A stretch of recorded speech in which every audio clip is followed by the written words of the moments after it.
अस्सलाम वालेकुम लिसनर्स, मैं हूं आप लोगों की होस्ट नौशीन और नौशीन अपने चैनल पर अपने सभी सुनने वालों को वेलकम कहती है। लिसनर्स, कैसे हैं आप सब और मेरे चैनल की खौफनाक कहानियों को कितना एंजॉय करते हैं? अपना फीडबैक मुझे ज़रूर दें। आज आप लोगों के साथ मैं एक बहुत ही दिलचस्प खौफनाक कहानी लेकर आई हूँ जो मेरे एक लिसनर ने मेरे साथ शेयर की है, जिनका नाम आकिब है। आकिब कहते हैं कि मैं लाहौर का रिहायशी हूँ और मैं आपके साथ हम लोगों की ज़िंदगी में पेश आने वाली एक सच्ची खौफनाक कहानी शेयर करना चाहता हूँ। हम लोगों का जो गांव था, जो हम लोगों के दादा अबू का गांव था, वो पाकिस्तान बनने से पहले एक ऐसी जगह पर था जहां पर उस दौर में हिंदू मज़हब से रिलेटेड जो एक जगह होती है जहां पर वो मुर्दों को उनकी आखिरी रस्मात अदा करते हैं, जिसको शमशान घाट बोला जाता है। वो कहते हैं कि वो इलाका था वो। उसके बाद फिर जब पाकिस्तान बना तो वहाँ पर आबादी बन गई, बहुत खुले मैदान थे वहाँ पर। वो बताते हैं उस गांव में हवेलियाँ के नाम से उस गांव को वो उसका नाम था आई गेस। वो कहते हैं कि वहाँ पर एक कुआं था। दादी अम्मा बताती हैं कि उस कुएं में से उन लोगों को इस तरह से महसूस होता था जिस तरह से ऐसे कुछ हालात हैं वहाँ पर कि वहाँ पर गैर मर्ई मखलूक़ात हैं। लाइक वहाँ पर रात के टाइम इनविजिबल, ना दिखने वाली एक बारात गुजरती थी। ऐसा लगता था जिस तरह से बाकायदा ढोल बजने की आवाज़ आती है। इस तरह से महसूस होता था जैसे घुंघरू पहनकर बहुत सी ख़वातीन वहाँ से गुजरती हैं और आम के एक पेड़ के पास जाकर वो आवाज़ें थम जाती थीं। उस इलाके के हर लोग ये जानते थे कि वहाँ पर ऐसे हालात हैं। उस कुएं से रिलेटेड बहुत सी बातें लोगों ने सुनी और देखी भी हुई थी। एक दफ़ा ऐसा हुआ कि आकिब कहते हैं कि उनकी दादी अम्मा उनके वालिद साहब का इंतज़ार कर रही थी, तो उनको आने में देर हो गई। जब उन्होंने घर से बाहर झांक कर शाम के टाइम देखा तो उनको ऐसा लगा कि वही बारात, जन्नात की वो बारात जिसको कोई देख नहीं सकता था, जैसे उनके बहुत ज़्यादा करीब से गुजर के गए हैं। अपने कानों से उन्होंने वो आवाज़ें सुनी, लेकिन सामने देखने में कोई भी नहीं था। फिर आम के पेड़ के पास जाकर वो आवाज़ें आना बंद हो गई। इसी तरह से एक दफ़ा ऐसा हुआ कि उनके गांव का ही कोई आदमी उस रास्ते से गुजर रहा था।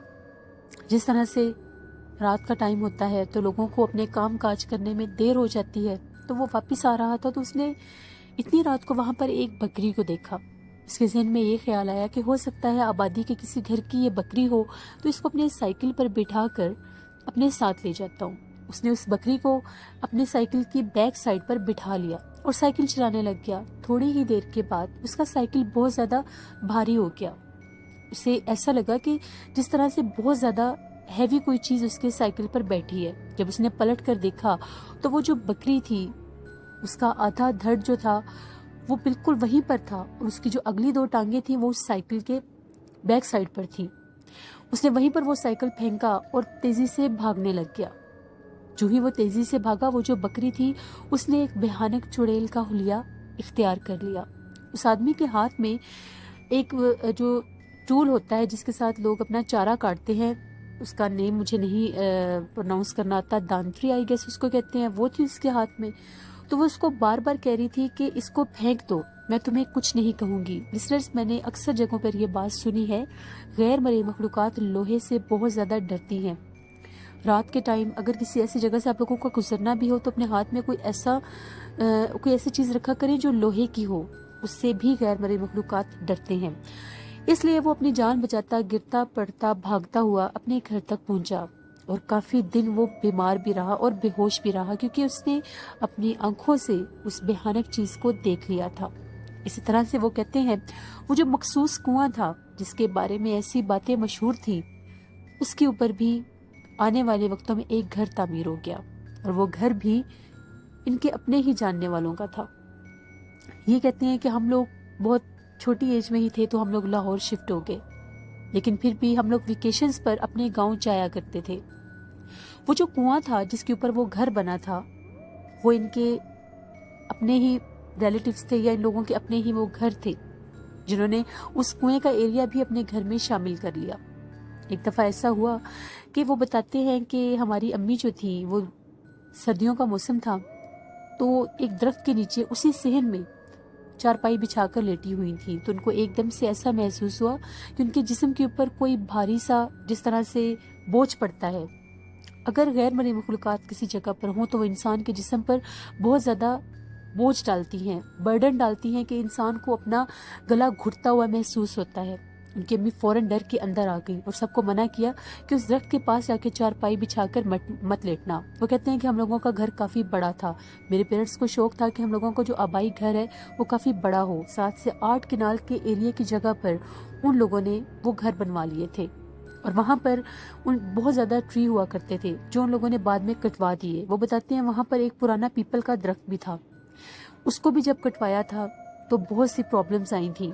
और जब वहाँ पर वो घर तामीर हो रहा था तो जो मजदूर थे मखसूस इस एक जगह पर जाकर बहुत ज़्यादा गिरते थे, यहाँ तक कि एक जो काम करने वाला लेबर था, मजदूर था, उसको इतनी चोट लगी कि उसके दिल पर वो चोट लगी थी और वो बहुत ज़्यादा बेचारा बीमार हो गया था क्योंकि वहाँ पर भी उनके असरात थे। इसी तरह से एक दफ़ा उनकी अपनी बहन जो है, आकिब की बहन, वो उन्हीं कमरों में कहीं लेटी हुई थी अपने घर के, तो उनके बड़े भाई ने कहा यहाँ मुझे लेटने दो, तुम बाहर चली जाओ। तो जिस तरह से बहन भाई आपस में लड़ते हैं, उसको गुस्सा आया और वो जाकर बाहर उसी दरख्त के पास जो चारपाई बिछी थी वहाँ पर जाकर लेट गई। थोड़ी देर के बाद उनके ये कज़न ने देखा तो वो इस तरह से उसका जिस्म हुआ पड़ा था जिस तरह से उसके हाथ पाँव टेढ़े हो गए हैं। वो सब लोग भाग कर आए और वो रोए जा रही थी। जब वो लोग भाग कर आए तो वो उस दरख्त के नीचे लेटी हुई थी और आंखें बंद करके रो रही थी, हाथ पांव उसके बिल्कुल मुड़े हुए थे और वो बार बार ये कह रही थी कि वो मुझे मारने आ रहे हैं, मुझे बचा लें। वो कहते हैं कि बहुत मुश्किल के साथ उसको हम लोगों ने वहाँ से उठाया, मगर उसके बाद उसके साथ ये मसला बन गया कि उसको दौरे पड़ने लग गए। वो बहुत भयानक अंदाज में रोना शुरू कर देती थी, उसके हाथ पांव टेढ़े हो जाते थे और 2-2 3-3 घंटे वो बेहोश हो जाती थी। उसकी हालत बहुत ज़्यादा ख़राब रहने लग गई थी। जब उसको होश आया था तो उसका ये कहना था कि मैं यहाँ पर लेटी हुई थी तो मुझे इस तरह से महसूस हुआ कि जिस तरह से कोई औरत मेरे पास आई है। इसका जला हुआ चेहरा था और इसके जिस्म पर लंबे लंबे बाल थे। मुझे ऐसा लगा कि वो मेरा गला दुबा देगी। वो बहुत ज़्यादा भयानक थी क्योंकि उस कुएं में ऑलरेडी असरात थे, तो वहाँ पर उन लोगों ने वो घर बनवा दिए। इसी वजह से उनकी बेटी को दौरे पड़ने लग गए। वो कहते हैं कि हमने कोई भी पीर फकीर नहीं छोड़ा, जहाँ जहाँ हम लोग जा सकते थे हम लोग गए। उसकी जब वो हालत होती थी तो हम लोग डॉक्टर्स के पास भी जाया करते थे। डॉक्टर्स ये कहते थे कि हम लोगों के बस की बात ये नहीं है, उसको कहीं से भी आराम नहीं आता था। जब उस पर वो अटैक आता था, जब उसको दौरे पड़ने लग जाते थे तो उसको इस तरह से महसूस होता था कि जैसे उसके साथ कोई है, उसके अंदर कोई वो चीज़ आ गई है। कभी कभार उसकी आवाज़ भी बदल जाती थी और वो बड़े भयानक अंदाज में हंसने लग जाती थी। कभी अपना नाम ऐसा बताती थी जिस तरह से वो कोई हिंदू लड़की है और कभी वो किसी मुसलमान लड़की का नाम बताती थी। और जब उसको होश आता था तो उसको वो बातें याद तक नहीं रहती थी। वो बताते हैं हम लोगों ने बहुत ज़्यादा कोशिश की कि हम लोग उसका इलाज करवाएं, मगर उसका इलाज नहीं हो सकता था। हर जगह से हम लोगों को नाकामी होती थी। वो जिन्नात उस पर बुरी तरह से अपना असर डाल चुके थे। वो घर जहाँ पर वो सब रहते थे, उनकी ताया अबू की फैमिली भी रहती थी, उनके घर की खवातीन को वो जिन्नात उल्टा लटका देते थे। तंग आके उन लोगों ने वो घर छोड़ दिया। वो बताते हैं हम लोगों के घर में भी जिन्नात के असरात थे। हम लोगों का एक रूम था, दरमियान वाला वो रूम था। वहाँ पर जब भी कोई आकर हम लोगों का गेस्ट भी कोई रात रुकता था तो वो हम लोगों को शिकायत करते थे कि यहाँ पर कुछ असरात हैं, हमें सारी रात कोई सोने नहीं देता। आकिब कहते हैं वक्त गुजरता गया, हम लोग उन मखलूक़ात के, उन जिन्नात के आदी हो गए क्योंकि हम लोगों के साथ हर वक्त रूटीन मैटर में ये सब होता रहता था। कभी कोई ना दिखने वाला ऐसा लगता था कि हमारे पास से गुजर गया है, कभी जिस्म पर बोझ पड़ने लग जाता था। बहुत ज़्यादा कोशिश भी करते थे मगर वो जिन्नात हम लोगों की जान नहीं छोड़ते थे। कभी कभार ऐसा लगता था हमारे उस रूम में जिस तरह से देग पकती है और खाने की खुशबू आती है, वो खुशबू महकने लग जाती थी। उनकी बहन अक्सर बीमार रहा करती थी। फिर उन लोगों को एक पीर साहब का पता चला, उकाड़ा के करीब वो कोई पीर साहब थे। फिर वो उनके पास गए, उनसे उनका इलाज करवाया। वो पीर साहब दोबारा उनके पास भी आए और उनका ये कहना था कि इन पर बहुत सख्त जिन्नात का असर है जिसकी वजह से इन पर ये दौरे की शिकायत बनती है। फिर उन्होंने उनको तावीज़ात भी दिए, घर में भी तावीज़ात लगवाए और ये कहा कि आप लोगों ने 7 दिन सूरत बकरा और सूरत रहमान अपने घर में लगानी है। वो कहते हैं वो वाहिद वो पीर साहब थे जिनकी अमल के बाद हम लोगों की बहन को काफ़ी ज़्यादा आराम आया था। वो अक्सर ये बताती थी मुझे डरावने ख्वाब भी आते हैं और डरावने ख्वाबों में भी मैं यही देखती हूँ कि मेरे पीछे भैंसें लगी हुई हैं या बहुत भयानक शेर लगे हुए हैं। मुझे भयानक चीज़ें डराती हैं। फिर उनकी शादी भी होगी। शादी के बाद भी कभी कभार वो बीमार हो जाया करती थी। आकिब कहते हैं एक दफ़ा हम लोगों के घर वाले सब शादी पर गए हुए थे। मैं और मेरे फादर जो हैं हम लोग एक रूम में लेटे हुए थे। मुझे कुछ डर सा लग रहा था तो मैंने अपने ऊपर लिहाफ कर लिया। जो ही मैंने अपने ऊपर लिहाफ किया मुझे इस तरह से महसूस हो रहा था जैसे मेरे ऊपर बच्चे स्लाइड कर रहे हैं, मेरे ऊपर छोटे छोटे बच्चे खेल रहे हैं। तो जब मैंने लिहाफ से बाहर अपना मुंह निकाला तो वहाँ पर कोई भी नहीं था। फिर मैं करवट लेकर दूसरी तरफ लेटा तो मुझे बहुत भयानक चेहरे का एक आदमी नजर आया। तो मैं डर गया और मैंने फौरन अपने फादर को जगाया। तो मेरे फादर का ये कहना था कि तुम आयतल कुर्सी पढ़ के अपने ऊपर फूंक लो। वो कहते हैं कि मुझे बहुत ज़्यादा डर लगता था अपने उस घर में। कभी कभार घर वापसी पर मैं लेट हो जाता था तो घर वाले गेट लॉक कर देते थे। तो फिर मैं ऐसा करता था कि ऊपर से फलांग कर घर आया करता था। वो कहते हैं कि हम लोगों ने लाहौर वाला घर छोड़कर हम अपने इस घर में शिफ्ट हो गए थे जब हम लोग बड़े हो गए थे। तो वहाँ पर हम लोगों के साथ ये वाकयात हर टाइम हम लोगों के साथ पेश आते रहते थे। वो कहते हैं जब मैंने घर आना था तो मैं अक्सर दीवार फैलांग कर आता था और मुझे पता था कि हम लोगों के घर में जिन्नात के असरात हैं। इसके बावजूद मुझे वो जिन्नात बहुत ज़्यादा डराते थे। कभी ऐसा लगता था मेरे पीछे कोई भारी भारी कदमों से भाग रहा है और वो गायब हो जाता था। यहाँ तक कि मुझे अपने जिस्म के ऊपर इस तरह से बोझ महसूस होता था जिस तरह से मेरा गला कोई दबा रहा है। हम लोगों ने उस घर में बहुत ज़्यादा जिन्नात को फेस किया। हम लोग अब भी उस घर में ही रहते हैं और अक्सर डर भी जाया करते हैं क्योंकि हम लोग जानते हैं कि हम लोगों का घर हॉन्टेड है और हम लोगों के घर में बहुत ज़्यादा जिन्नात हैं। इसलिए हम कभी भी जिन्नात के वजूद से बिल्कुल भी इनकार नहीं करते। आकिब कहते हैं जब मैं ये स्टोरी टाइप कर रहा था तो मुझे इस तरह से लग रहा था कि जिस तरह से मुझे बार बार कोई छेड़ता है, मेरी कमर पे जिस तरह से कोई पिंच करता है। मैं बहुत ज़्यादा डर भी रहा था जिस टाइम मैं स्टोरी आपको टाइप करके सेंड कर रहा था। आखिर मेरी आप लोगों के लिए दुआ है अल्लाह आपकी मुश्किल आसान करे। जिस घर में आप रहते हैं वहाँ पर अल्लाह आप लोगों को ऐसी मखलूक़ात से महफूज रखे, क्योंकि जिस घर में इंसान का रहना होता है, जहाँ पर उसकी ज़िंदगी होती है, पूरा सेटअप होता है, वहाँ पर अगर ऐसे हालात हों तो इंसान की ज़िंदगी अजीरन हो जाती है। अपने घर में घुट के कोई भी नहीं रह सकता और बाज़ औक़ात वो जिन्नात इस हद तक हावी हो जाते हैं कि इंसान को महदूद कर देते हैं अपने घर के मखसूस हिस्सों में। आप अपने घर में रेगुलर सूरत बकरा लगाया करें, सुबह शाम लगाया करें, इंशाल्लाह आपके घर से वो असरात चले जाएंगे। इसी तरह से हम लोगों के एक रिलेटिव्स थे, उन लोगों ने भी एक बड़े वेल नॉन एरिया में घर लिया था रेंट पे। वो घर देखने में बहुत खूबसूरत था। दुनिया का कोई बंदा ये मान ही नहीं सकता था कि वो घर हॉन्टेड हो सकता है। डबल पोर्शन में वो घर था।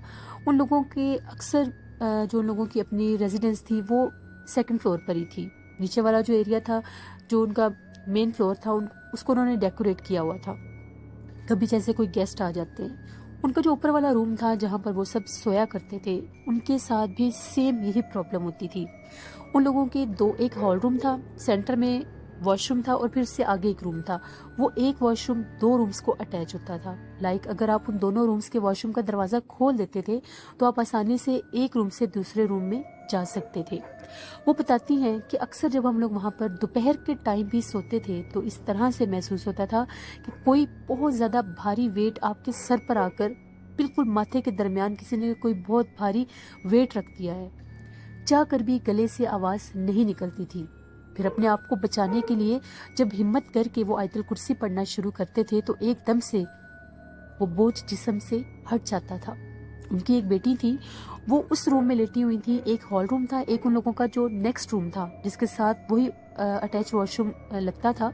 वहाँ पर उन लोगों ने जिस तरह से लोग अपने सामान वगैरह होते हैं हर घर में, जो गांव के अक्सर टिपिकल एक स्टाइल होता है, बड़े बड़े वो जो लोहे की पेटियाँ होती हैं वो रखी होती हैं, वहाँ पर उन लोगों ने वो भी रखी थी। और कहती है वहाँ पर हम लोगों ने एक चारपाई बिछाई हुई थी।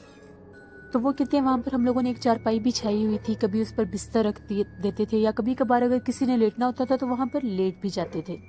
एक दफ़ा उनकी बेटी थी, वो वहाँ पर लेटी हुई थी, रात का टाइम था, बाकी सब इस रूम में सो रहे थे, वो वहाँ पर पढ़ रही थी। अपना मोबाइल उसने बिल्कुल अपने पास आगे रखा हुआ था। वहीं पर पढ़ते पढ़ते उसकी आँख लग गई।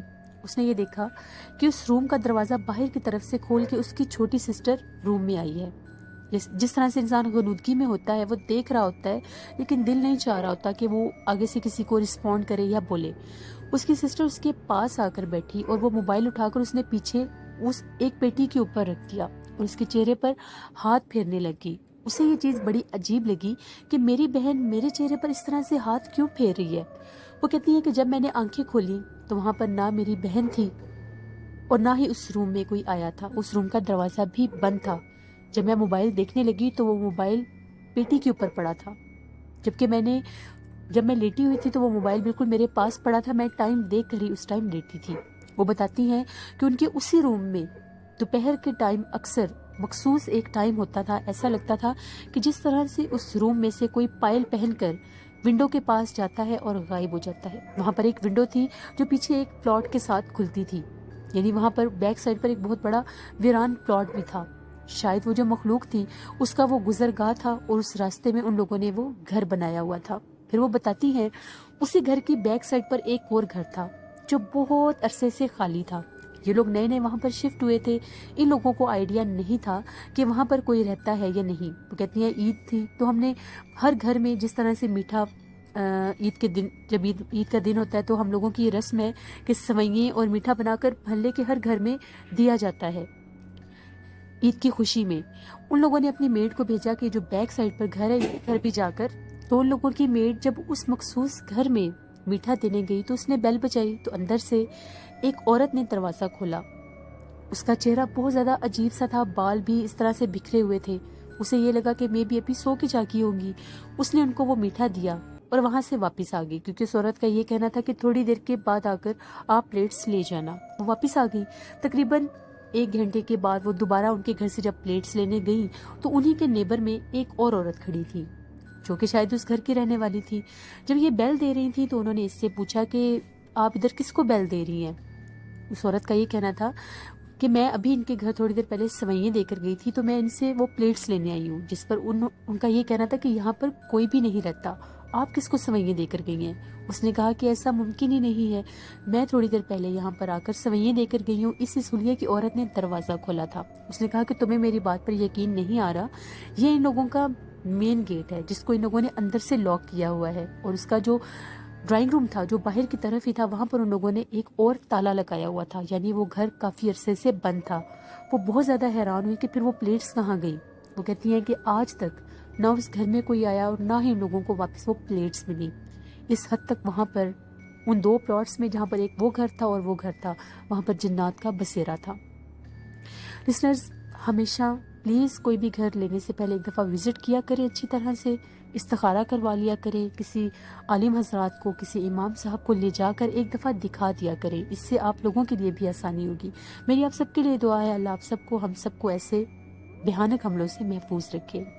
لسنرز، مجھے 2-3 دن سے میرے ایک لسنر تھے جو کمنٹ میں بار بار کہتے تھے کہ وہ مجھے بار بار یہ کمنٹس میں ریکویسٹ کر رہے تھے کہ میرا نیم آن ایئر کریں. ان کا نیم جسدیپ تھا، جسدیپ فرام پنجاب. پتہ نہیں اب یہ پنجاب انڈیا والا ہے یا کہاں کا ہے، مجھے نہیں پتا. اب میں بھول گئی، میں نے 2-3 دن ریکارڈنگ کی لیکن میں ان کا نیم آن ایئر کرنا بھول گئی، کیونکہ میں اب نیمز آن ایئر کرتی ہی نہیں ہوں. پہلے میں کیا کرتی تھی، اب میں نہیں کرتی. اب میں جب لائیو آتی ہوں تو میں آپ لوگوں کے نیمز آن ایئر کر دیتی ہوں. مگر کل انہوں نے بہت بیڈ کمنٹس کیے ہوئے تھے میری کچھ سٹوریز کے نیچے، جن میں انہوں نے ابیوزنگ لینگویج بھی یوز کی ہوئی تھی. I am very sorry to سے، میں اپنے سب لسنرس کی بہت زیادہ رسپیکٹ کرتی ہوں، بالکل اس طرح جس طرح سے میرے اپنے فیملی ممبرس ہیں. میرے بھی لسنرس بہت اچھے ہیں، میری بہت زیادہ رسپیکٹ کرتے ہیں، ہمیشہ رسپیکٹفلی مجھے کمنٹ کرتے ہیں. لیکن میں نے انہیں اپنے چینل سے بلاک کر دیا ہے، کیونکہ لسنر میں بالکل بھی جو ایسی ولگر لینگویج ہے میں بالکل بھی الاؤ نہیں کرتی. دیکھیں، اگر آپ لوگ مجھے رسپیکٹ دیتے ہیں، میں آپ لوگوں کو رسپیکٹ دیتی ہوں، یہی ایک ریلیشن ہوتا ہے. لیکن اگر وہ آ کر انہوں نے جو بیڈ لینگویج یوز کی ہے یہ میں بالکل بھی ایکسیپٹیبل نہیں ہے میرے لیے. اور ایک اور بات، اکثر لوگ کہہ رہے ہوتے ہیں آپ فلاں چینل کو دیکھیں، وہ کیسے سٹوری دے رہے ہیں، آپ ان سے کچھ سیکھیں، آپ ان سے کچھ سیکھیں. میرا اپنا ایک سٹائل ہے، میں اپنے سٹائل سے آپ لوگوں کے لیے سٹوری لے کر آتی ہوں، اپنے سٹائل سے اس کو ایڈٹ کر کے اپنے سٹائل سے آپ لوگوں کے لیے پریزنٹ کرتی ہوں.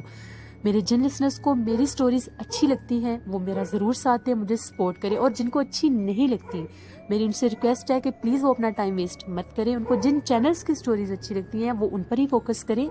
ہر بندہ اپنی جگہ پر محنت کر رہا ہے. میں اپنا ٹائم نکال کر آپ لوگوں کے لیے ریکارڈنگ کرتی ہوں, آپ لوگوں کی سٹوریز کو پڑھتی ہوں, پھر اس کو اپنی وائس میں آن ایئر کرتی ہوں. اس پر میری بھی بہت زیادہ ٹائم اور محنت کنزیوم ہوتی ہے. اگر اس کے ریوارڈ میں سمپلی ایک بندہ 4 لائنیں سن کے نیچے ایک برا سا کمنٹ کر دے تو یہ چیز مجھے بالکل بھی اچھی نہیں لگتی. جن کو سٹوریز نہیں اچھی لگتی میں ان سے ریکویسٹ کروں گی کہ وہ اپنا ٹائم ویسٹ مت کریں. جو چینل آپ کو پسند ہے آپ اس کو بھرپور سپورٹ کریں, اور میرے وہ لسنرز جن کو میرا چینل اچھا لگتا ہے, جن کو میری سٹوریز اچھی لگتی ہے, جن کو میرا وے آف کنورسیشن اچھا لگتا ہے, وہ میرے چینل کو ضرور سپورٹ کریں. اسی طرح سے جب تک آپ لوگوں کا ساتھ میرے ساتھ ہے میں آپ لوگوں کے لیے ضرور اچھی اچھی سٹوریز لاتی رہوں گی. انشاءاللہ کل آپ لوگوں کے ساتھ پھر ملاقات ہوگی ایک نئی خوفناک کہانی میں اور خالی گھر کی ایپیسوڈ 6 کے ساتھ. اپنا بہت سا خیال رکھیے گا, نوشین کو دعاؤں میں یاد رکھیے گا. Thank you for watching. اللہ نگہبان.